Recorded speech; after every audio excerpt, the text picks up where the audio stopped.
The debate में आपका स्वागत है। एक ऐसा मंच जहां हम शोध सामग्री पर आधारित एक गहरे और सम्मानजनक वैचारिक विमर्श के जरिए किसी एक विषय के विभिन्न पहलुओं को समझते हैं। तो सोचिए, अगर मैं आपसे कहूं कि आपकी अगली बहुत ही अहम मीटिंग में या कह लें आपके सैलरी नेगोशिएशन में आपके पास जो सबसे दमदार हथियार है वो कोई भारी भरकम शब्द या शानदार प्रेजेंटेशन नहीं है, बल्कि वो है बिल्कुल कुछ न कहना। हल्की मुस्कान के साथ कहूं तो यानी एकदम सन्नाटा। बिल्कुल। आज हमारे विमर्श का मुख्य विषय है स्ट्रैटेजिक साइलेंस, यानी एक सोची समझी रणनीतिक खामोशी। लीडरशिप और कम्युनिकेशन की दुनिया में अक्सर हमें यही सिखाया जाता है कि आपको लगातार बोलना चाहिए, कमरे में अपनी मौजूदगी दर्ज करानी चाहिए। हाँ, और किसी भी सन्नाटे को तुरंत भर देना चाहिए। सही कहा। लेकिन स्रोत सामग्री इस धारणा को पूरी तरह से पलट देती है। मैं ये मानती हूँ कि जानबूझकर अपनाई गई खामोशी कोई कमजोरी या घबराहट का प्रतीक नहीं है। ये एक बेहद शक्तिशाली मनोवैज्ञानिक टूल है जो आपके शब्दों को सीधा सुनने वाले के सबकॉन्शियस माइंड यानी अवचेतन मन तक पहुंचाता है। ये एक ऐसा रहस्य पैदा करता है जिसे नजरअंदाज करना मतलब नामुमकिन है। देखिए, ये बहुत ही दिलचस्प विषय है और मैं समझता हूं कि ये इतना आकर्षक क्यों लगता है। लेकिन मैं इस पर एक बिल्कुल अलग नजरिया रखता हूं। मैं मानता हूं कि कम बोलना अच्छी बात है, पर संचार में हर सन्नाटा कोई रहस्य या गहराई नहीं बनाता। जब आप इस खामोशी को एक रणनीति की तरह इस्तेमाल करते हैं तो आप सामने वाले के साथ एक स्वाभाविक कनेक्शन नहीं बना रहे होते हैं। आप सिर्फ एक बनावटी और असहज तनाव, एक ऑकवर्ड टेंशन पैदा कर रहे होते हैं। मुझे तो ये लीडरशिप कम और माइंड गेम्स या एक तरह का मैनिपुलेशन ज्यादा लगता है। मैं समझ सकती हूँ कि आप इसे मैनिपुलेशन के रूप में क्यों देख रहे हैं। जब हम पहली बार स्ट्रैटेजिक साइलेंस के बारे में सुनते हैं तो ये थोड़ा अजीब लग सकता है। लेकिन चलिए, इसके पीछे के विज्ञान को समझने के लिए स्रोत सामग्री के पहले बिंदु पर आते हैं। जी बताइए। सामग्री स्पष्ट रूप से कहती है कि जब आप कोई जरूरी जानकारी दें या कोई बड़ा फैसला सुनाएं तो उसके तुरंत बाद 3 से 5 सेकंड के लिए चुप हो जाएं। अरे 3 से 5 सेकंड? जी हाँ। और मैं इसे एक एनालॉजी से समझाना चाहूंगी। मान लीजिए आप हाईवे पर 100 की स्पीड से गाड़ी चला रहे हैं। रास्ता एकदम साफ है और आपका दिमाग ऑटो पायलट मोड पर है। फिर अचानक सामने एक स्पीड ब्रेकर आ जाता है। आप क्या करते हैं? जाहिर है मुझे ब्रेक मारना पड़ता है और मेरी पूरी अटेंशन वापस सड़क पर आ जाती है। एग्जैक्टली। बातचीत में वो 3 से 5 सेकंड का ठहराव वही स्पीड ब्रेकर है। मतलब जब हम लगातार बोलते रहते हैं तो सुनने वाले का दिमाग भी एक तरह के ऑटो पायलट पर होता है। शब्दों का वजन कम हो जाता है। ये तो है। अगर मैं कोई बड़ा फैसला सुनाकर तुरंत अगली बात पर चली जाऊं तो सुनने वाले के दिमाग को उस फैसले की अहमियत प्रोसेस करने का समय ही नहीं मिलेगा। लेकिन जब मैं चुप हो जाती हूं तो वो ठहराव श्रोता को झकझोर देता है। वो सन्नाटा बिना कुछ कहे ये चिल्ला चिल्ला कर कहता है कि मैंने जो अभी कहा है वो बहुत कीमती है। देखिए, स्पीड ब्रेकर वाली एनोलॉजी मुझे बहुत पसंद आई। ये कॉन्सेप्ट को बहुत अच्छे से विजुअलाइज करती है। लेकिन क्या आपने कभी असल जिंदगी की बातचीत में 5 सेकंड के पॉज को महसूस किया है? हाँ, कभी कभी। हम लोग थ्योरी में बात कर रहे हैं, लेकिन जरा इसे प्रैक्टिकली सोचिए। मान लीजिए मैं आपको कोई बहुत अहम बात बताऊं और उसके बाद बस आपको घूरता रहूं। 1, 2, 3, 4, 5 हंसते हुए। हाँ, ये थोड़ा लंबा तो महसूस हुआ। लंबा लगा ना? एक नॉर्मल बातचीत में 5 सेकंड एक अनंत काल यानी इटर्निटी जैसा लगता है। जब आप ऐसा करते हैं तो सुनने वाले के दिमाग में यह सवाल उठने लगता है कि क्या आपकी बात पूरी हो गई है या क्या आप अपनी अगली लाइन भूल गए हैं। पर ये उलझन ही तो। वो रहस्य पैदा नहीं कर रहा है, वो बस उलझन पैदा कर रहा है। ये सच है कि वो असहज कर सकता है। जब मैंने भी इसके बारे में पढ़ा था तो मुझे थोड़ा संदेह हुआ था कि कहीं लोग मुझे अजीब न समझ लें। लेकिन इसका असली मैकेनिज्म कुछ और है। वो जो असहजता या उलझन आप महसूस कर रहे हैं वो दरअसल आपका अपना नर्वस सिस्टम है जो उस सन्नाटे का आदी नहीं है। आदी नहीं है, ये तो मैं मानूंगा। बिल्कुल। हम इंसानों को लगातार फीडबैक की आदत पड़ चुकी है। लेकिन देखिए, एक लीडर का काम हमेशा लोगों को उनके कंफर्ट जोन में रखना नहीं होता। जब बात बहुत गंभीर हो तो उस बात को दिमाग में बैठने के लिए जगह चाहिए। वो असहजता ही तो वो जगह बनाती है। मैं मानता हूं कि लोगों को कंफर्ट जोन से बाहर निकालना लीडरशिप का हिस्सा है, लेकिन अलर्ट करना एक बात है और किसी को मनोवैज्ञानिक दबाव में डालना बिल्कुल अलग चीज है। और ये बात मुझे तब सबसे ज्यादा खटकती है जब हम इस खामोशी का इस्तेमाल स्रोत सामग्री के दूसरे तरीके में करते हैं। आपका मतलब है सवाल पूछने के बाद की खामोशी? जी बिल्कुल। जहां सामग्री कहती है कि एक गहरा सवाल पूछने के बाद लीडर पत्थर की तरह शांत हो जाता है। इमेजिन कीजिए, एक मैनेजर अपने किसी एम्प्लॉय से पूछता है, तुम्हें क्या लगता है कि तुम्हारा ये प्रोजेक्ट फेल क्यों हुआ? और उसके बाद एकदम सन्नाटा, कोई एक्सप्रेशन नहीं। ये उन्हें सोचने का मौका देने के लिए है। माफ कीजिएगा, लेकिन ये किसी लीडर के बात करने का तरीका कम और पुलिस इंटेरोगेशन का तरीका ज्यादा लगता है। जब आप ऐसा करते हैं तो आप सच की खोज नहीं कर रहे होते, आप सामने वाले को डरा रहे होते हैं। आप इसे इंटेरोगेशन कह रहे हैं, लेकिन क्या असली मुद्दे की तह तक जाना एक लीडर का काम नहीं है? हम सभी जानते हैं कि अक्सर जब हम सवाल पूछते हैं तो लोग अपनी आदत के मुताबिक एक बहुत ही सुपरफिशियल या सतही जवाब दे देते हैं। हाँ, लोग खुद को बचाना चाहते हैं। वही तो, अगर मैनेजर उस सतही जवाब पर तुरंत रिएक्ट कर दे तो असली वजह कभी सामने नहीं आएगी।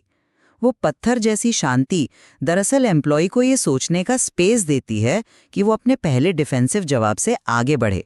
वो खामोशी उसे गहराई से सोचने और असली सच बोलने पर मजबूर करती है। गहराई से सोचना एक बात है, लेकिन दबाव में टूटना दूसरी बात है। हाँ, खामोशी स्पेस देती है, लेकिन दबाव वाली खामोशी स्पेस नहीं देती। वो दिमाग में कॉर्टिसोल का लेवल बढ़ाती है। इंसान सोशली ऐसे वायर्ड हैं कि उन्हें सन्नाटे से डर लगता है। डर? क्या ये बहुत स्ट्रॉन्ग शब्द नहीं है? बिल्कुल नहीं।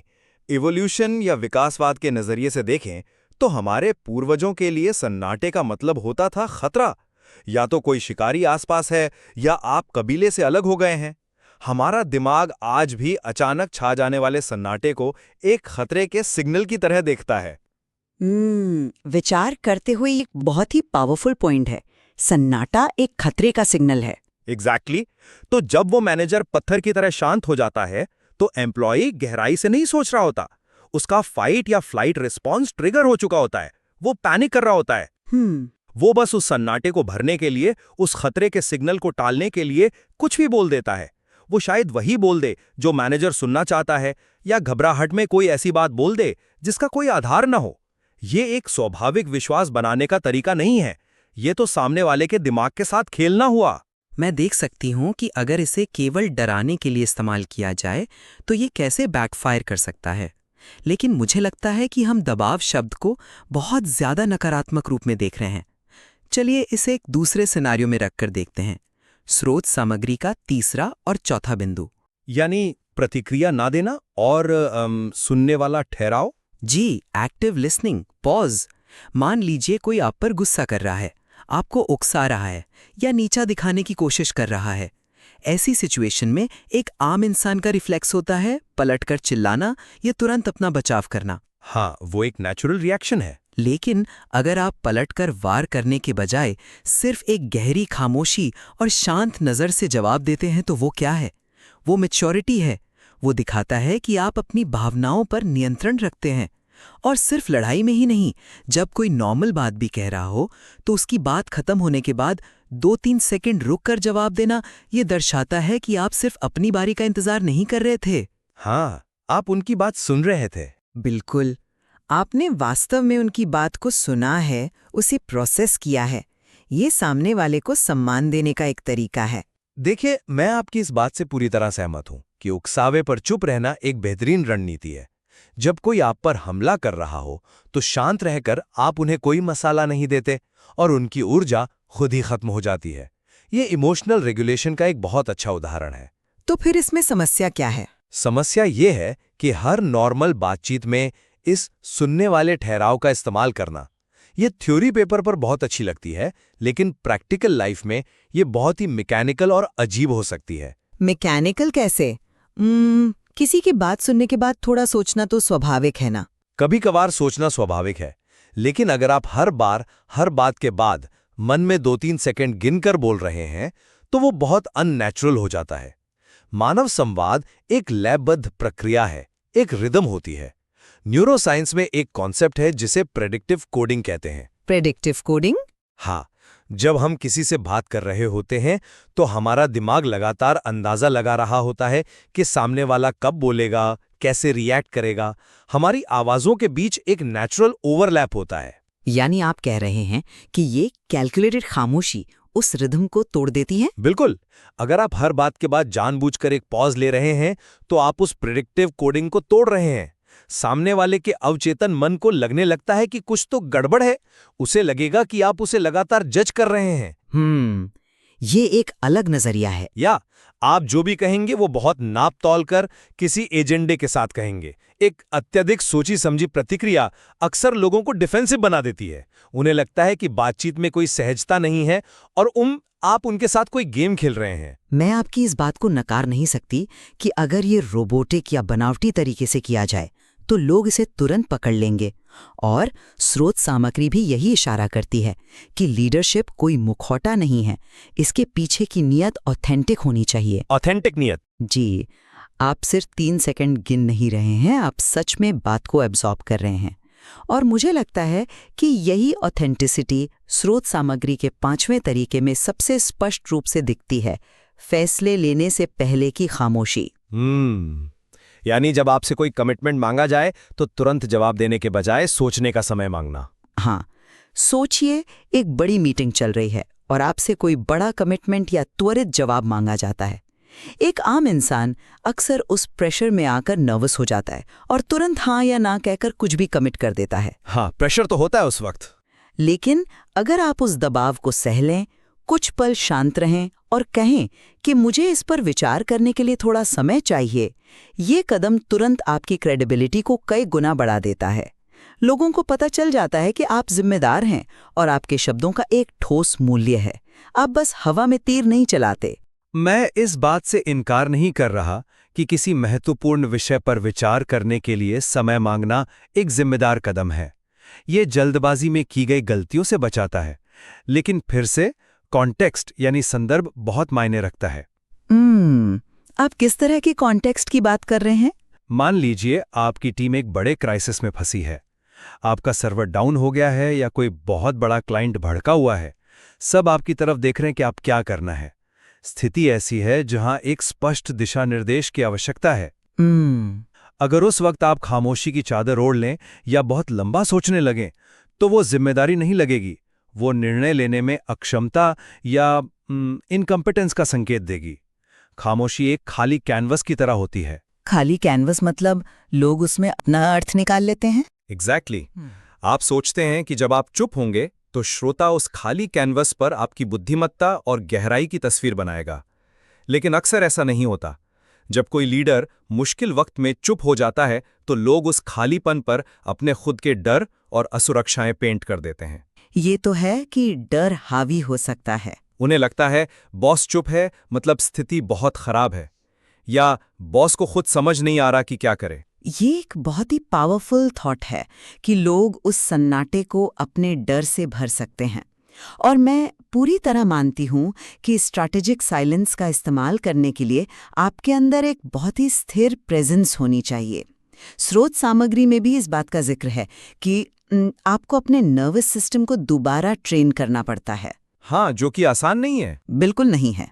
अगर आप खुद अंदर से डरे हुए हैं और बस बाहर से चुप रहने का नाटक कर रहे हैं तो आपकी खामोशी भी डरी हुई ही लगेगी। लेकिन अगर आप अंदर से सच में शांत हैं तो आपकी वो स्थिरता कमरे में बैठे बाकी लोगों के नर्वस सिस्टम को भी शांत कर सकती है। कम से कम फालतू के शब्द और नर्वसनेस के कारण लगातार बोलते रहने से तो बेहतर ही है कि आप चुप रहें। उस बात पर तो हम दोनों और स्रोत सामग्री भी पूरी तरह सहमत हैं। बिना सोचे समझे लगातार बोलना या सिर्फ सन्नाटे की घबराहट को भरने के लिए कुछ भी बकना निश्चित रूप से हानिकारक है। शब्दों की बर्बादी एक कमजोरी है। बिल्कुल। मेरी चिंता केवल इसे एक रणनीति बनाने को लेकर है। जब चुप्पी एक स्वाभाविक ठहराव न होकर एक कैलकुलेटेड चाल बन जाती है तब वो अपना असली मूल्य खो देती है।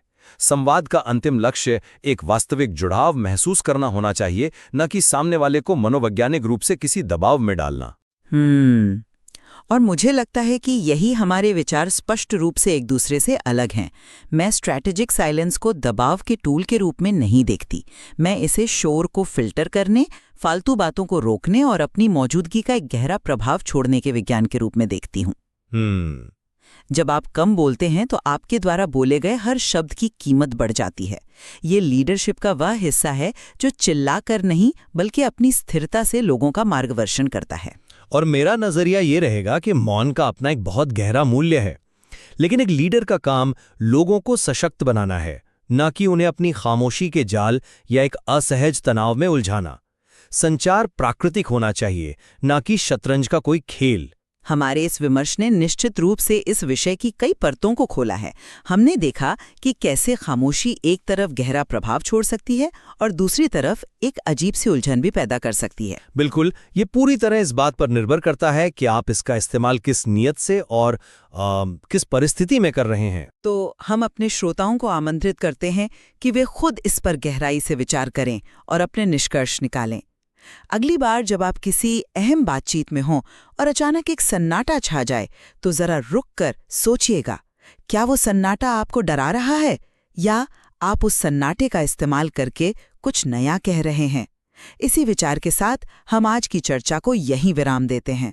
हमारे साथ जुड़ने के लिए धन्यवाद। शुक्रिया। मिलते हैं अगले विमर्श में।